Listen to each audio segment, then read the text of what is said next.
The training hall on Vector Military Academy was silent, save for the low hum of the projector and the nervous breathing of 200 fresh cadets. Rows of young Kryn'thali sat at attention, their crimson scales dimmed under the low lighting, mandibles clenched tight. Tonight was orientation. Tonight they would learn fear. Commandant Vesic stood before them, tall and rigid, his voice carrying the weight of 40 years in service.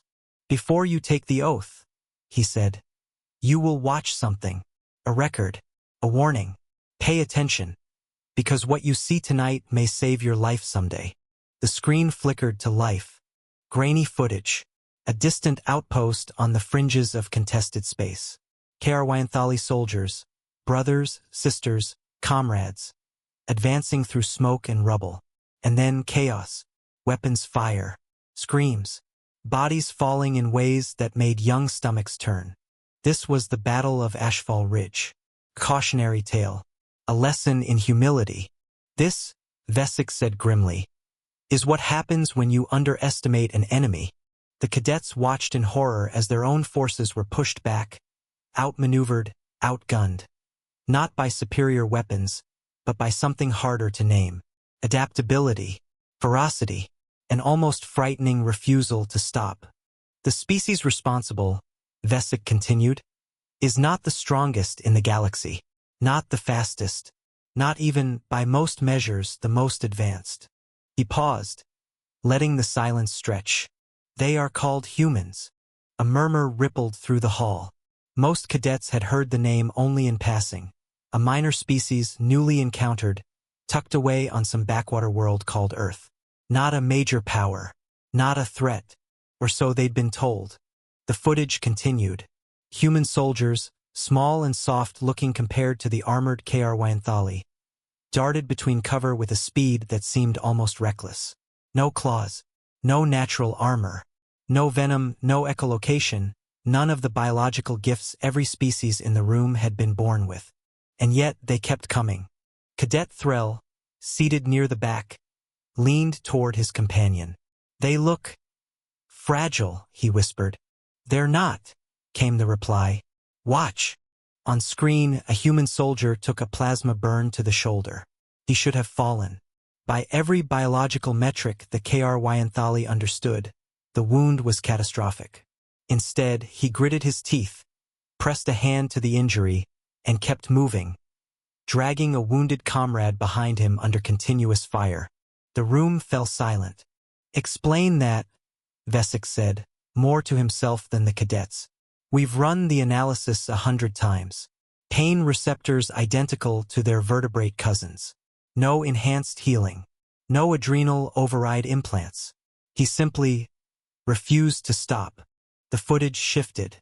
A new scene. A human medic, smaller still, unarmed, sprinting directly into the crossfire toward a fallen Kryn'thali soldier. An enemy soldier.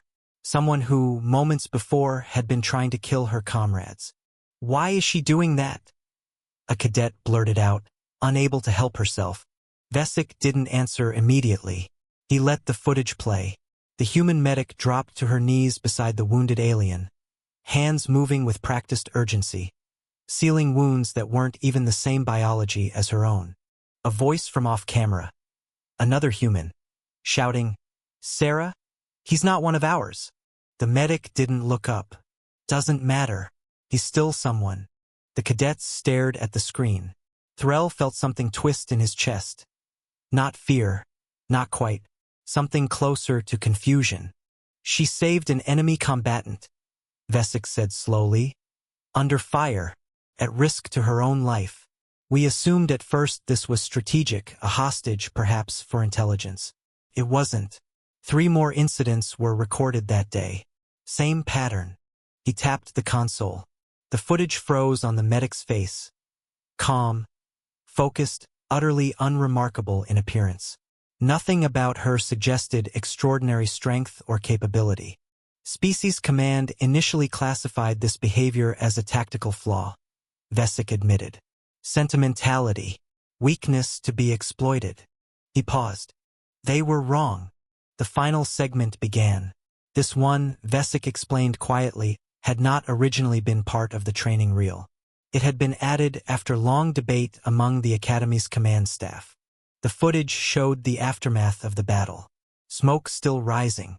The Kryn'thali forces, defeated, had retreated, leaving behind their wounded, their dead, and prisoners too injured to move. Standard protocol by every galactic convention the cadets had studied permitted the victors to eliminate enemy wounded. Efficient. Merciful even by some doctrines. No further violence needed. Instead, the humans built a triage camp. They treated their own wounded first, but not exclusively.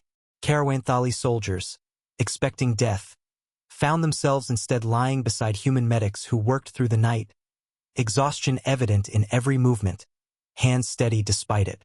One elderly Kryn'thali soldier, a hardened veteran, footage showed his name tag as Sergeant Dralkesh, grabbed the wrist of the human treating him, snarling something in his own language. A threat, an insult, expecting retaliation.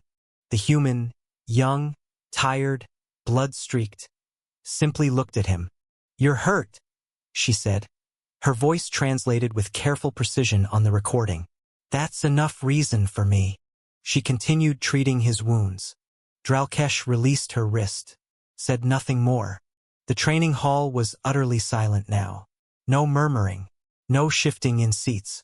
200 young cadets, trained from birth to see strength in claws and venom and armor, stared at a species that possessed none of these things, and yet had done something that no amount of biological advantage could explain. Vesic switched off the projector. The lights rose slowly. "I brought you here tonight to teach you fear," he said, his voice quieter now, almost reflective. "To show you what happens when you underestimate an enemy that adapts, that endures, that refuses to break." He looked across the rows of young faces. "But somewhere along the way, I realized I was teaching you the wrong lesson."